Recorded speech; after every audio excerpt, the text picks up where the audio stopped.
In the small town of UMWAYA, lived a girl named Naomi Okoro, the daughter of Pastor Emmanuel Okoro. She was 19, but her spirit was gentle like a flower that had never touched dust. Her smile lit up even the coldest room, and her voice was as sweet as streams flowing after rain. Every Sunday, when Naomi sang in the church choir, the entire congregation would fall silent.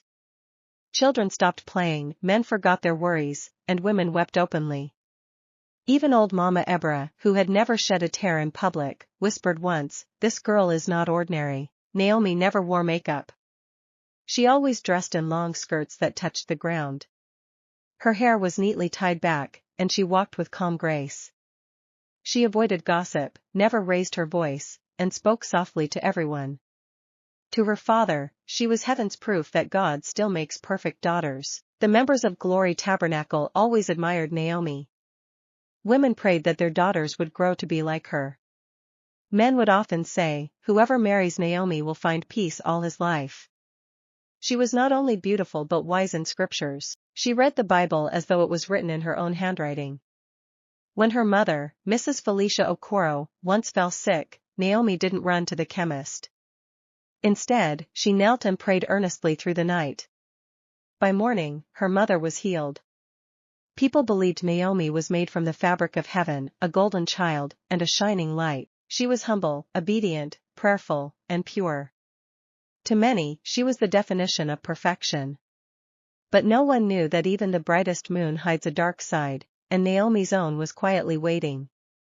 It wasn't visible yet, but soon, it would break through like storm clouds over sunshine. When Naomi gained admission into the University of Nsukka, the whole church danced for joy. Pastor Emmanuel declared, "The Lord has done it again." Her mother sang loudly during testimony time. They bought her a small gas cooker, new dresses, a phone, and a Bible with golden edges. On the morning of her departure, Pastor Emmanuel laid hands on her head like a crown and prayed for nearly an hour. "Go and shine for God," he said with pride. Naomi packed her bag carefully, her Bible first, then her nightgown, then sheets of scriptures she had copied on small papers. She walked out of their house with faith glowing in her heart. Everyone waved, everyone prayed, and everyone believed Naomi would carry her purity into the university. But what nobody knew was that life at school was waiting with its own lessons, and not all of them came from books. University life greeted her with colors, noise, and freedom she had never imagined. Girls wore trousers that hugged their hips tightly, others painted their lips with fiery red, and music blasted from hostel rooms at midnight. Naomi tried to remain firm. She read her Bible daily and avoided unnecessary gatherings. Yet, curiosity began to whisper in her ear. She noticed how girls who dressed boldly attracted attention and gifts. She watched roommates come home with bags of groceries, new clothes, and even cash, all given by friends. One of her roommates, Chiamaka, laughed at her once, saying, "Naomi, you'll die of hunger if you continue like this. Open your eyes, the world is not church." Naomi smiled gently, pretending not to care, but that night she stared at the ceiling, wondering if perhaps she was missing out on something bigger. That wondering planted a seed that would later grow wild. Her first test came in the form of a young man named Kelvin Obina. He was not like the noisy boys who whistled at girls in the street. Kelvin was gentle, soft-spoken, and strikingly handsome. He drove a car, always smelled of expensive cologne, and spoke as though every word carried honey. He met Naomi in the library, offering to help her with her research project. She hesitated at first but agreed. Soon, study sessions turned into long walks around campus, then into quiet dinners in places she had never visited. Kelvin never pushed her, never rushed. He simply gave her time, attention, and the kind of care she never knew she needed. Naomi found herself smiling more, laughing louder, and waiting eagerly for his calls. Slowly, the boundaries she had built began to shake. She prayed less at night, read her Bible less often, and told herself she was still in control. The day Naomi crossed the line was a quiet evening after heavy rain. She had gone to Kelvin's apartment to return a borrowed notebook. The power was out, the room lit only by a flickering candle. They talked, laughed, and sat closer than usual. When Kelvin leaned forward, Naomi didn't move back. His lips brushed hers, and her heart raced wildly. She whispered, "We shouldn't," but her voice trembled. One kiss became another, and soon, she found herself in a place she had vowed never to enter. The next morning, guilt covered her like a heavy cloth. She cried, prayed, and promised God it would never happen again. But like a chain that once breaks, her resolve weakened. One mistake became two, then many, and before long, Naomi was living a double life, choir leader on Sundays, Kelvin's secret lover on weekdays. The girl the church adored was slowly disappearing. Months passed, and Naomi's life grew heavier. She lied more often to her parents, skipped church services at school, and stopped attending fellowship. At home, Pastor Emmanuel continued praising his daughter before the congregation, boasting about her holiness. Naomi smiled and nodded whenever he did, but inside, shame gnawed at her soul. She began to dread phone calls from her mother, afraid one careless word would expose her. Her grades started to suffer, and her once clear eyes became clouded with worry. Then came the day everything shattered. Naomi realized she was late. At first, she convinced herself it was stress. Then 2 weeks turned into a month. Panic gripped her. She bought a small pregnancy test kit, locked herself in the hostel bathroom, and waited. When the 2 red lines appeared, her entire body shook. She fell to the ground, her hand covering her mouth, as tears poured uncontrollably. Naomi, the pride of the church, was pregnant. Fear consumed her like fire. She couldn't tell her parents, couldn't tell the church, and couldn't even tell herself. Kelvin's reaction only deepened the wound. When she finally gathered the courage to confess to him, he stared coldly, as though she had slapped him. "Naomi, are you sure it's mine?" he asked, his tone sharp. She froze.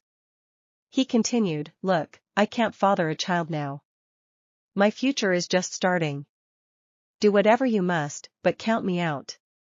Those words pierced deeper than a sword. Naomi wept bitterly, begging him not to abandon her, but Kelvin blocked her calls and avoided her completely. Alone, heartbroken, and terrified, Naomi knew the truth: she had no one. The walls of her secret life closed in, and she was left with only the sound of her own cries echoing in the silence of her shame. Naomi woke up the next morning feeling as though her body had betrayed her.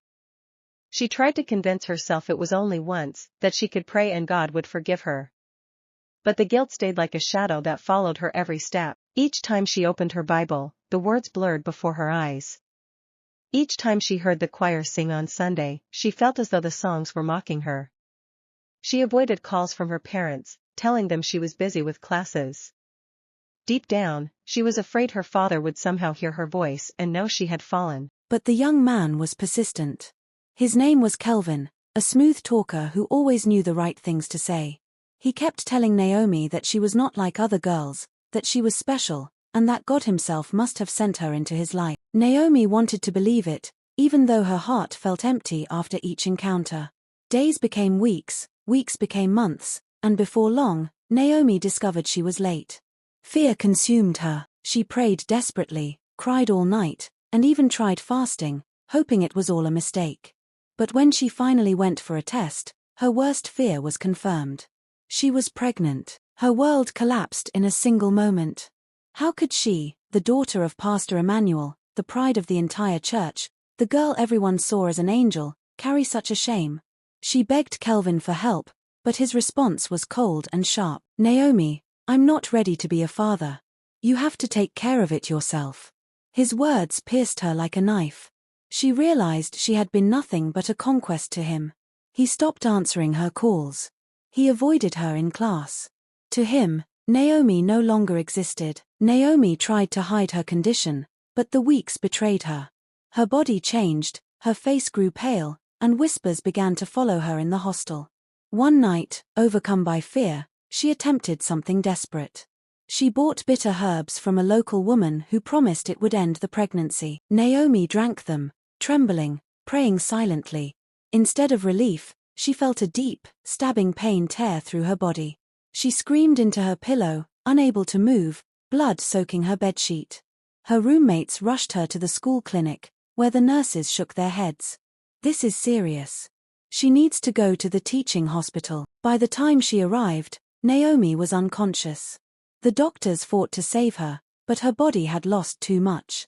Hours passed, prayers were whispered, hands were lifted, but Naomi never opened her eyes again. She slipped quietly out of this world before anyone could call her parents. News traveled quickly, reaching Pastor Emmanuel like a thunderbolt. He dropped his Bible when he heard, his knees too weak to carry him.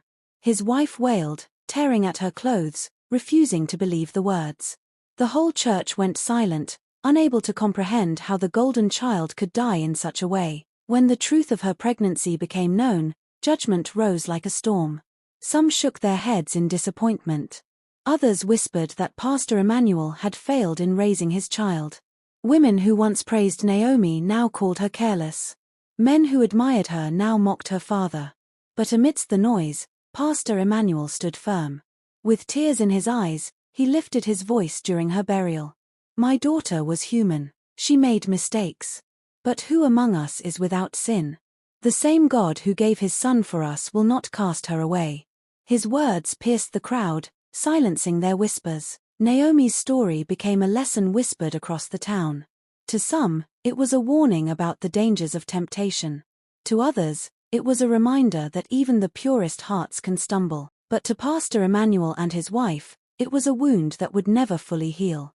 Every time the choir sang, they remembered the voice that was no longer there. Every time the church bell rang, they remembered the daughter who once led them in prayer. Naomi was gone, yet her story lived on, not as perfection, but as proof that even the brightest lights can flicker when the storm grows too strong.